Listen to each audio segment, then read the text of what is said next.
Hello friend, आज हम बात करेंगे कि जो स्कार रिवीजन सर्जरी कराना चाहिए, कब कराना चाहिए और जैसे अगर आपकी मैरिज है तो कितने दिन पहले कराना चाहिए और किसमें कितना रिजल्ट आएगा और कितना समय लगता है।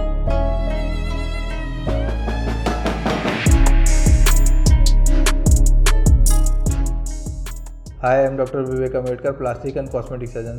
तो बेसिकली हमारे पास काफ़ी लोगों की क्वेरी रहती है कि हमारी मैरिज होने वाली है, बस मैरिज के कुछ दिन पहले आते हैं, 1 मंथ या 15 डेज़ पहले आते हैं और वो क्वेरी करते हैं कि हमें स्कार रिवीजन सर्जरी कराना है, तो रिजल्ट है वो कितने दिन में आ जाएगा। तो बेसिकली जो स्कार रिवीजन सर्जरी करते हैं, तो जो स्कार है उसको निकाल देते हैं, उसके बाद उसमें फाइन सूचर कर देते हैं और जो रिजल्ट है वो धीरे धीरे टाइम के साथ आता है। तो बेसिकली जो स्कार रिवीजन सर्जरी अगर कराएं मैरिज से 2 से 3 महीने का एटलीस्ट गैप होना चाहिए, जिससे रिजल्ट थोड़ा सा सुधार हो।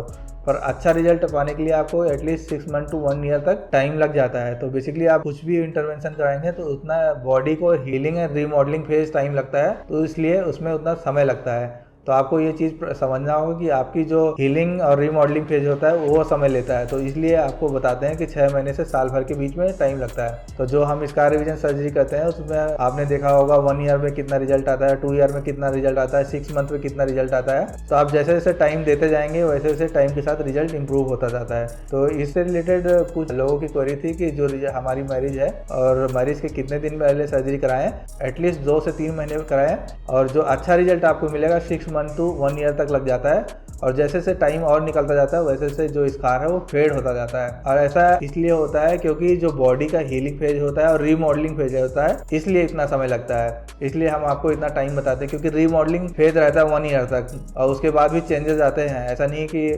वहीं पे जाके फिक्स हो जाएगा। हमारा कहने का मतलब यही है, आपकी बॉडी जो है 6 मंथ टू 1 ईयर बोलते हैं क्योंकि इस फेज में रीमॉडलिंग फेज होता है, बॉडी के में चेंजेस आते हैं, इसलिए इतना टाइम बताते हैं। आप उस बीच में कुछ भी इंटरवेंशन कराएंगे फिर भी बॉडी को रीमॉडलिंग फेज में 1 ईयर तक ही लगता है, तो उस बीच में ही चेंज आएगा।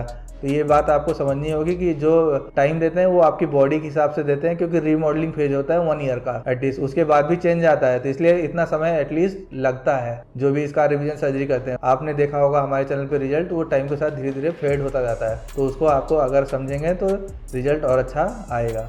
और जो बाकी इसका रिवीजन सर्जरी के बाद जो प्रिकॉशन बताते हैं, अगर वो सब प्रिकॉशन लेते हैं तो रिजल्ट डेफिनेटली अच्छा आता है। तो आपको इसमें पेशेंस का ही खेल होता है क्योंकि जो हीलिंग एंड रीमॉडलिंग फेज होता है उसके दौरान ही चेंज आता है। तो आशा करता हूँ कुछ लोगों को क्वेरी थी तो उनको जवाब मिल गया होगा और अगर इससे रिलेटेड और भी कोई क्वेरी हो तो आप कमेंट बॉक्स में कमेंट कर सकते हैं और हमारे चैनल में प्लेलिस्ट में जाके काफ़ी सारे स्कार रिवीजन से रिलेटेड रिजल्ट देख सकते हैं। सर्जरी कैसे करते हैं, सूचर कौन सा लगाते हैं, कैसी क्या टेक्निक होती है, आप हमारे चैनल पे आके देख सकते हैं। Thank you.